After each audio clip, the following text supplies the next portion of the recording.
नमस्कार, आप देख रहे हैं न्यूज नेशन। आपके साथ मैं हूं लक्ष्य मोनू। मेरे साथ है केपटाउन टेस्ट में भारत की 7 विकेट के जीत के साथ ही 2 मैचों की टेस्ट सीरीज 1-1 से बराबर रही।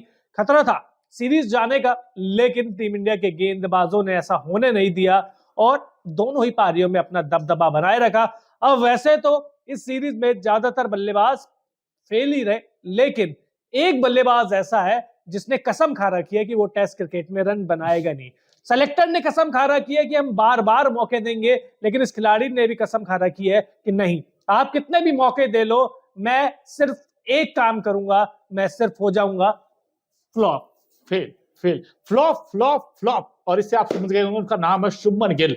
आप ये देखिए डब्ल्यूटीसी के बाद 100 छोड़ दीजिए, 50 छोड़ दीजिए, 30 से ज्यादा रन भी नहीं है यार। क्या क्या बैट्समैन है यार। एक में 36 इनका हाईएस्ट है। उसके बाद आप उसकी पारी उठा के देख लीजिए, 31 का एवरेज था इस टेस्ट सीरीज स्टार्ट होने से पहले। अब तो और डिक्लाइन कर गया है ये। और दोनों टेस्ट मैचों की अगर पारियों पर नजर डालें तो पहले टेस्ट मैच में देखिए फर्स्ट इनिंग में उन्होंने 12 रन बनाए थे। दूसरी इनिंग की जब हम बात करते हैं उसमें 26 रन बनाए थे और 36 रन दूसरे टेस्ट मैच की पहली पारी में, जो उनका हाईएस्ट स्कोर जैसा कि बताया, और दूसरी पारी में बनाए केवल 10 रन। बिल्कुल। और उनके आउट होने का तरीका देखिए। अब हम लोग कहते हैं शुभमन गिल के पास डिफेंस बहुत अच्छा है, क्योंकि फ्लैट विकेटों पे जिस तरीके से वो बैटिंग करते थे, वो उनका आप थ्रू द लाइन जो शॉट खेलते थे, बॉडी के क्लोज आकर वो जवाब आपने खुद मजा आता दे था। दिया। फ्लैट आगे फ्लैट पिच लगा दिया ना आपने। लेकिन टेस्ट क्रिकेट में यार देखिए, इतने मौके मिलने के बाद भी अगर आप ऐसा प्रदर्शन करोगे तो बहुत मुश्किल है। टेस्ट मैच में भी देख लीजिए, 2 टेस्ट मैच खेले, 4 पारी, 70, 75, 78 रन उन्होंने बनाए हैं। एवरेज 18.5 की, एक भी अर्धशतक नहीं है। कैसे है ये प्रिंस, कैसे बनेंगे ये प्रिंस राजा? बिल्कुल कैसे बनेंगे। और 76 2 मैचों में बनाए हैं 4 पारियों में। तो आप यहां से आइडिया लगा सकते हैं कि किसी खिलाड़ी की इससे बदतर एवरेज क्या हो सकती है। शुभमन गिल, इनको हम फ्यूचर का इनको कैप्टन भी मानते थे कुछ टीम तो, और हमें उम्मीद थी कि क्या शुभमन गिल वैसा काम कर देंगे जो एक समय पर वीरेंद्र सहवाग करते थे, राहुल द्रविड़ करते थे। लेकिन ओवरसीज कंडीशंस में इस बैट्समैन से सबसे ज्यादा उम्मीदें थी, लेकिन इसी बल्लेबाज ने सबको निराश किया है। फ्यूचर राजा इनको बोला जाता था, मतलब किंग बोला जा रहा था इनको, फ्यूचर राजा। इनका अभी तक तो टेस्ट क्रिकेट में बच चुका है, पूरी तरीके से बाजा है। क्योंकि आप ये देख लीजिए, ऑस्ट्रेलिया में बस एक बार 90-91 रन की वो अच्छी पारी आई थी। उसके बाद इंडिया में शतक लगा लिए थे। शतक अभी भी नहीं है, शायद शतक है या नहीं है, थोड़ा सा डाउट है। लेकिन 30-31 टेस्ट मैच खेलने के बाद भी अगर आपकी एवरेज इतनी है 30-31 की, तो फिर तो यार आप और दूसरे खिलाड़ियों को मौका दे लीजिए ना, जो घरेलू सर्किट में लगातार रन बना रहे हैं। रजत पाटीदार उसमें है, ऋतुराज गायकवाड़ उसमें है, एन जगदीशन उसमें है, और अभी ईश्वरन इसी स्क्वाड में इस टीम के साथ थे।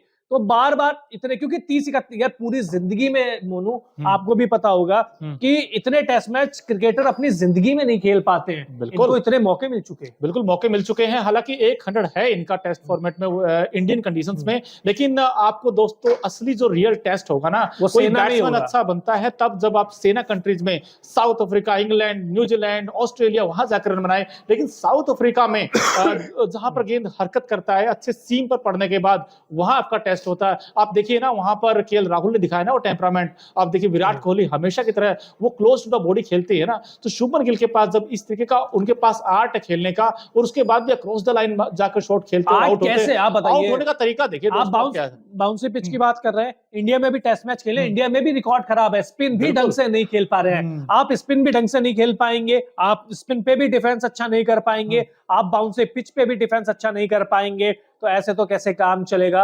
और शुभमन गिल को यह समझना होगा कि शायद अब वो क्रिकेट नहीं है कि आप, वो कहते हैं ना, लॉबिंग की वजह से बहुत ज्यादा मैचेस खेल लिए। 1-2 खराब सीरीज और टेस्ट फॉर्मेट से वो बाहर भी हो सकते हैं, क्योंकि हद से ज्यादा मौके मिल चुके हैं। पीछे जो खिलाड़ी है कतार में, वो रनों की बारिश कर रहे हैं और वो गेट खोल नहीं रहे हैं, वो गेट तोड़ के अंदर आ रहे हैं। क्योंकि आज जिन खिलाड़ियों का हमने नाम लिया लगातार अच्छा प्रदर्शन कर रहे हैं, तो शुभमन गिल अपना प्रदर्शन संभालिए, बिल्कुल। तो आपको कोई नहीं संभाल पाएगा। बिल्कुल, शुभमन गिल के साथ 2 चीजें हैं दोस्तों। एक तो ये है कि उनका परफॉर्मेंस। अब आप देखिए, आपने सही बात कही कि आप ईश्वरन वहां पर होंगे, ऋतुराज गायकवाड़ है, तो पीछे उनके खिलाड़ियों हैं। अब जब आप बैड परफॉर्मेंस देते हो तो उसके बाद भाई अजिंक्य रहाणे भी थे, चेतेश्वर पुजारा भी थे, उनको भी क्यों बाहर किया गया? क्योंकि बिल्कुल। उनकी परफॉर्मेंस नहीं आई थी। अब शुभमन गिल भी अगर बार-बार इसी तरीके से आउट होते गए, और दूसरी चीज, तरीका देखिए आप आउट होने का, बार-बार एक ही गलती कर एक रहे ही हैं। तरीके से और जब बार-बार। आप एक ही बार-बार आउट होंगे तो सवाल तो उठेंगे ना। बिल्कुल, और विराट कोहली की तरह एक्टिंग करने से, विराट कोहली की तरह मैदान पे डांस करने से आप विराट नहीं बन जाते, आपको उनकी तरह रन भी बनाने पड़ेंगे। और देखिए विराट के पीछे आप मेहनत देखिए कितनी, आप नेट प्रैक्टिस करते हैं, और इसीलिए तो कहते हैं कि बाहरी कंडीशंस में अगर आपको रन बनाना है तो जिगरा दिखाना पड़ेगा, और वो जिगरा कब दिखाएंगे ये बड़ा सवाल रहेगा। आप भी बताइए, आपको क्या लगता है शुभमन गिल की और क्या टेक्निकल कमजोरी आपको नजर आती है? और कितने मौके और उनको मिलने चाहिए, बिल्कुल। कमेंट बॉक्स में जरूर बताएं। वही अगर आपने अब तक न्यूज नेशन को सब्सक्राइब नहीं किया है तो जल्द से जल्द कर लीजिए। बहुत बहुत शुक्रिया।